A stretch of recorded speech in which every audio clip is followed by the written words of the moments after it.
yo apa kabar?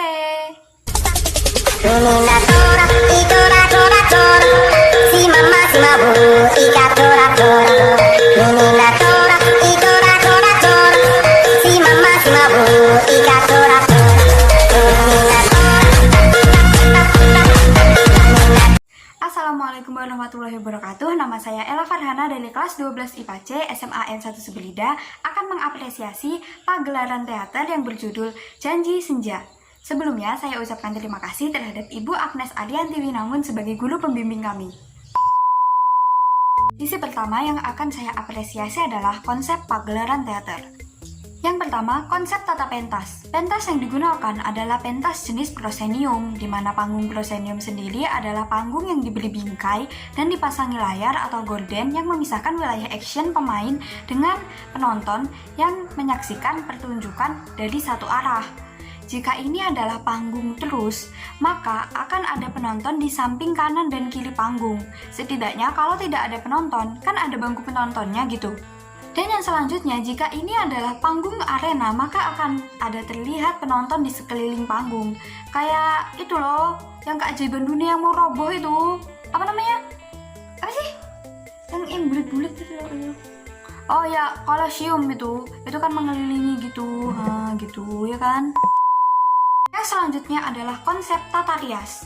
Konsep tata rias yang digunakan adalah tata rias kolektif. Tata rias kolektif sendiri adalah tata rias yang menutupi kekurangan dari pemain dan menonjolkan sisi menarik dari wajah pemain.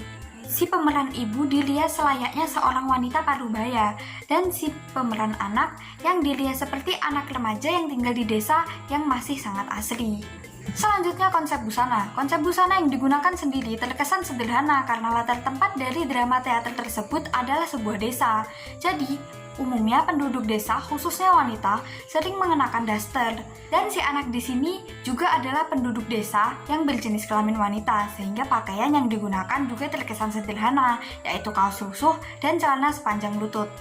Selanjutnya adalah konsep musik ilustrasi. Konsep musik ilustrasi yang dipakai bertema sendu, memiliki melodi perlahan sesuai dengan tema dari teater ini yang bercerita tentang penantian seorang ibu terhadap suaminya yang tak kunjung pulang. Sisi kedua yang akan saya apresiasi adalah penggarapan karakter. Yang pertama, naskah atau lakon. Naskah dari teater ini ditulis oleh Taufan Nali Saputra, dan di video ini si tokoh diperankan oleh Salsa dan si anak diperankan oleh Natasha Sabila yang merupakan mahasiswa teater FIB Unja.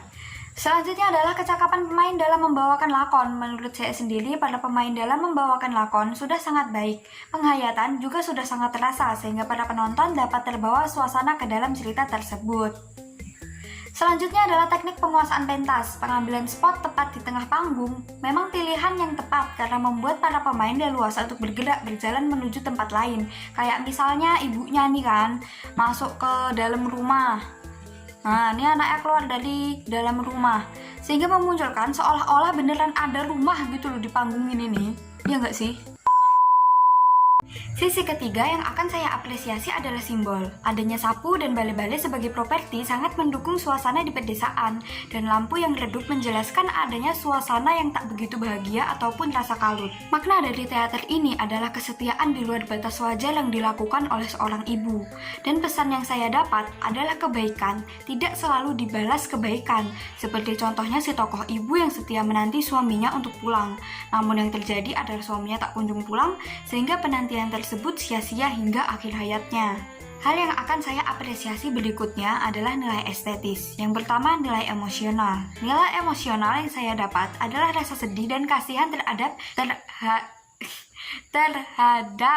terhadap si ibu yang selama ini hanya memakan janji manis suaminya yang menyebutkan bahwa ia akan pulang saat hari mulai senja. Padahal suaminya sendiri tidak pernah pulang dalam jangka waktu yang sangat lama. Yang selanjutnya adalah nilai intelektual. Nilai intelektual dari teater ini adalah menunjukkan bahwa tidak semua kebaikan terbalas oleh kebaikan, sehingga di sini kita diajarkan untuk tetap ikhlas dan tidak pamrih untuk melakukan kebaikan.